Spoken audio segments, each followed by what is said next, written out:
Mas também hoje temos o John e o Lu, quer dizer, vamos ter sempre eles aqui. E hoje agora quero convidar então o John aí para se apresentar, John Caleb para se apresentar e falar um pouco também dele aí, né? E da parte técnica, tudo que nós temos aqui dentro, assim, da parte técnica. Os holofotes, as câmeras, mesa de som, mesa de áudio, mesa de... Enfim, tudo aí foram criação da cabeça desses dois rapazes aí, que apesar do nome John Caleb e Luciano Diniz não parecer, mas são irmãos, porque é John Caleb Diniz, né? São irmãos os dois. Então... Do mesmo pai. Do mesmo pai. E da mesma mãe. E da mesma mãe. E então os são dois irmãos aqui. mesmo. Então, Então tá. E Não, só aí criaram... É uma piada interna essa, tá? Essa- Uma piada interna, que é do mesmo pai. E daí o cara Então, perguntar... E a pessoa, capaz, da mesma mãe. E aí, enfim, toda essa parte técnica, quando a gente resolveu começar, assim, botar em prática, vocês foram os primeiros que a gente chamou, porque eu já conheço vocês lá da igreja, onde eu também participo, que é a Macei Yeshua, uma igreja onde o sogro do John é o Orochi, o pastor, e o John também ajuda, o Lu também.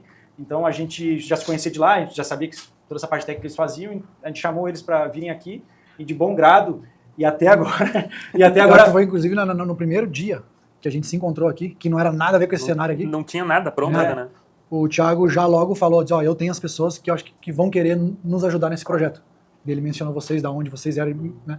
E foi onde ele chamou vocês numa outra ocasião. Acho que a gente já teve um churrasquinho também, não foi? Ou a gente só comeu? Mas enfim, eu sei que depois foi o John que também deu a ideia da gente fazer, porque a gente começou com café e tal, café com moto. E aí depois a gente chegou no Brasa, porque já tinha churrasqueira. Esse lugar aqui todo era para ser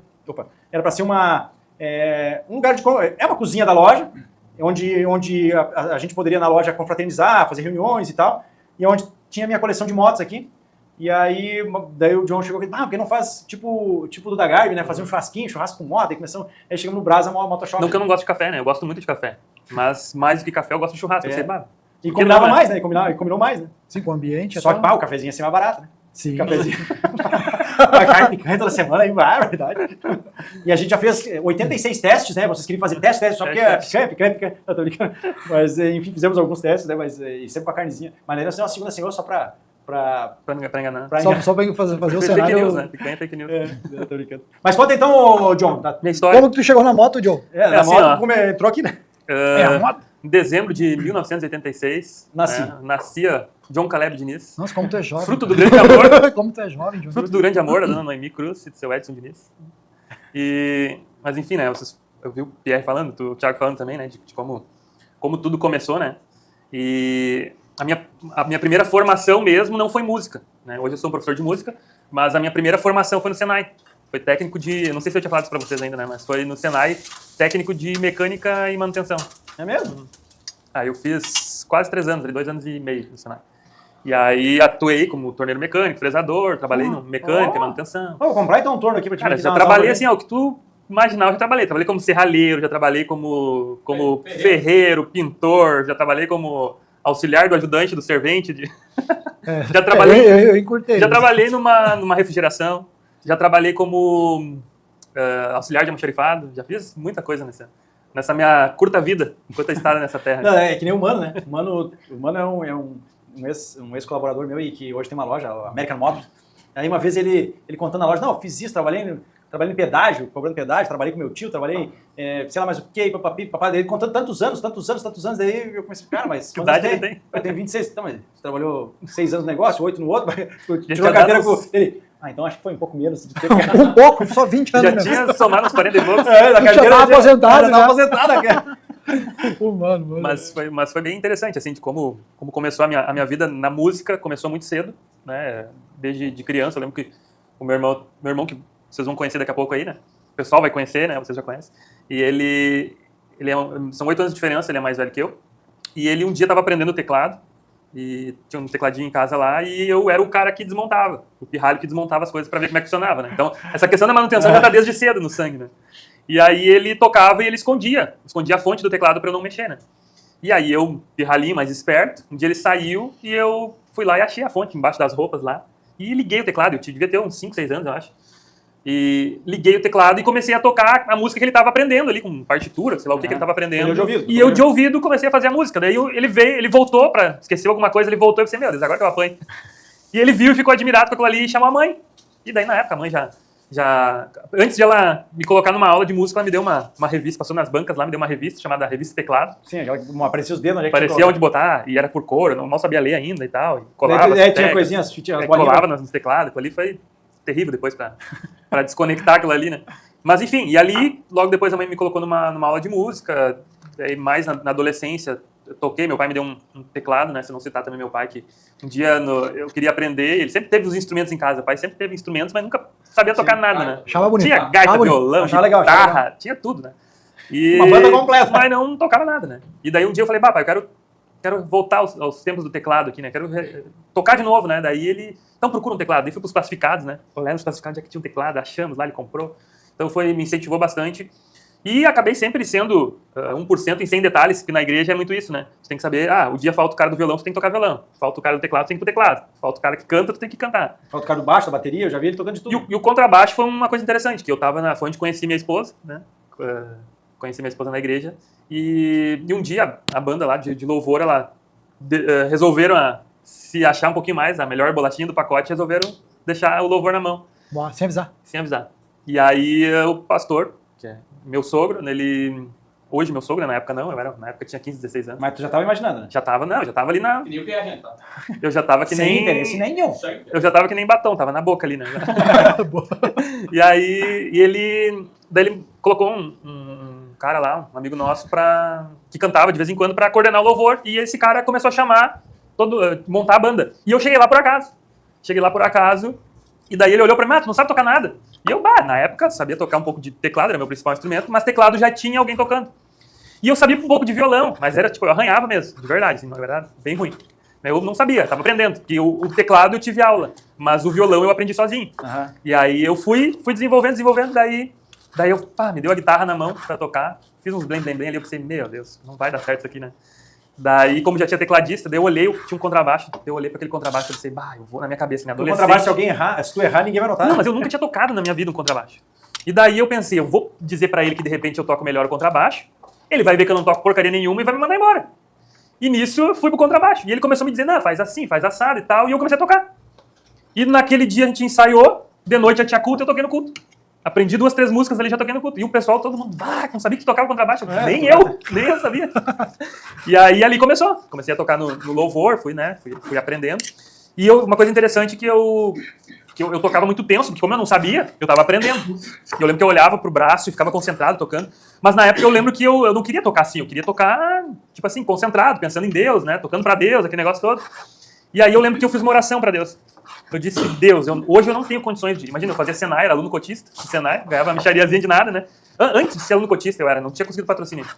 E aí eu lembro que eu fiz uma oração. Eu disse assim, Deus, me ajuda, me capacita pra eu tocar um pouco melhor, pra não ficar tão tenso. Mas eu vou colocar como um propósito, do dia que eu tiver dinheiro eu vou pagar uma aula, vou estudar contrabaixo. E aí eu lembro que, quando eu comecei a ser aluno cotista, eu lembro que teve uma apresentação na praça ali de Novo Hamburgo, da Fernanda Brum, cantora gospel, né, conhecida, né, nacionalmente e tal. E o Conselho dos Pastores ali montou uma banda com um de cada igreja. E tinha umas gurias da igreja que foram chamadas para cantar. E aí eu fui junto na época era meu sogro, eu participava do louvor, eu fui junto com ele para ver os ensaios. A sua esposa não participava dessa? Não, ainda não. Ela dançava. Essa é uma história boa também. Mas eu lembro que eu cheguei lá e eu vi um contrabaixista tocando demais, né? E eu sempre aprendi que o contrabaixo, na minha ignorância, digamos assim, que o contrabaixo tinha que seguir o bumbo da bateria. E aquele contrabaixista, ele dizia pra baterista porque a baterista tinha que bater no bumbo. E eu pensei, nossa, esse baixista é bom demais. Ele dizia, não, faz assim o bumbo assim. Daqui a pouco ele olhou pro teclado e disse, não, foi lá no teclado, faz um acorde tal. Ele foi lá e fez. Eu falei, que é esse cara que eu vou aprender. E fui estudar com ele. O Odilon Reis, conhecido como Jacaré.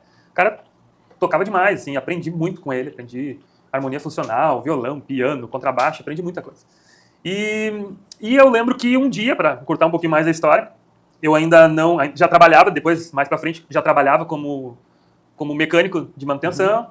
E eu lembro que a minha sogra, a Kate também, né, a gente já tinha casado. E aí eu lembro que a minha sogra falou assim, por que tu não faz um Enem? Né? Por que tu não faz um Enem? Tá? Começou a botar pilha, faz um Enem, daqui a pouco tu ganha uma bolsa, alguma coisa assim e tal. E daí eu nunca dava muita envolvida, até que resolvi fazer. E foi, os dias da prova coincidiram com um congresso que teve com o pessoal do Ensinando de Sião, que foi o Rabino Marcelo e eu acho que foi o Rabino Mateus. Mateus que estiveram aqui, né? Ficou o Mateus ainda não... Aqui no Hamburgo? Aqui no Hamburgo, lá na congregação. Ah, não sabia. E aí eles ministraram o congresso todo ali, no final de semana, e eu lembro que o encerramento era no domingo de manhã. E aí no domingo de manhã o Rabino Marcelo ia encerrar. E a gente estava naquela, porque o Enem começa ali 1h da tarde. E ele ali, eu lembro que naquele dia, ele disse assim, era o tema do congresso, era restaurando as raízes da igreja do primeiro século e tal, trazendo um monte de assuntos naquilo ali, e ele disse de manhã, olha, nessa noite o Espírito Santo me incomodou para eu mudar o tema. E eu vou mudar o tema. E daí ele trouxe uma palavra, que ele já tinha escrito até um livro sobre essa palavra. E ele começou a falar sobre propósito e sobre semente, sobre tu enxergar a semente além do que ela é. Não enxergar a semente como uma semente, enxergar ela como um fruto. E enxergar além do que o fruto. Eu lembro que ele dizia assim, imagina que eu tenho uma semente aqui. O que vocês enxergam? Daí a gente dizia, uma semente? Não. Aqui tem uma laranja. E agora o que vocês enxergam? A gente dizia, uma laranja. Não. Aqui tem uma plantação de laranja. E agora o que vocês enxergam? Uma plantação? Não. Uma fábrica de suco, sabe? E assim ele começou a incentivar a gente, né? Daí ele, pra encerrar, e a gente ali não queria perder, mas tinha que sair pra fazer o Enem, né? E eu lembro que a gente segurou assim até terminar. E aí terminou, a gente saiu. Mas eu lembro que a última coisa que ele falou pra gente foi assim, ele disse assim, eu vou orar pra Deus, pra que o Espírito de Deus incomode vocês, que nessa noite vocês não consigam dormir, antes de planejar, de colocar no papel os próximos 5 anos da vida de vocês. Como vocês querem estar daqui a 5 anos? E ali ele encerrou. Eu sei que naquela noite, eu e a Kate, a gente ficou e escreveu. Já tava casado. E a gente escreveu. Cara, a gente não fazia muito tempo que a gente tinha casado. A gente morava ainda na garagem do meu sogro. A gente montou umas peças ali na garagem, a gente morava ali na garagem do meu sogro e ainda dividiu, era só nós ali, mas a gente dividia o banheiro com ele. Então imagina a situação, né? A gente dividia o banheiro com o meu sogro. Então a gente morou 3 anos assim. E aí, a gente colocou no papel tudo como a gente gostaria de estar. E a gente colocou assim, daqui a 5 anos a gente quer estar na nossa casa, na nossa propriedade. Daqui a 5 anos a gente quer ter o nosso carro, a gente começou a colocar. E eu coloquei, daqui a 5 anos eu quero estar formado em música. Cara, eu nem coloquei que eu queria fazer uma faculdade, eu falei que eu queria estar formado em música. E a Kate botou, e eu também quero estar formado. E a gente não tinha nem, cara, ganhava 500 pila por mês, a Kate também ganhava acho que uns 500 pila por mês, sim, não tinha, humanamente não era possível aquilo, mas colocamos ali e tal. E naquele final de ano fizemos o Enem. A Kate, ela também fez? A Kate já tinha feito outros Enems e aquele ano ela fez também. E a Kate ganhou bolsa integral. Ela já é formada hoje em fisioterapia. Ganhou bolsa integral em fisioterapia no IPA, em Porto Alegre. E o que aconteceu foi o seguinte, no primeiro semestre tinha 2 vagas e eu fiquei em terceiro. Não entrei na vaga que tinha, no primeiro semestre. Só que daí aconteceu que estava sendo fundado o curso de licenciatura em música na EST. E não saiu no primeiro semestre o curso, saiu no meio do ano.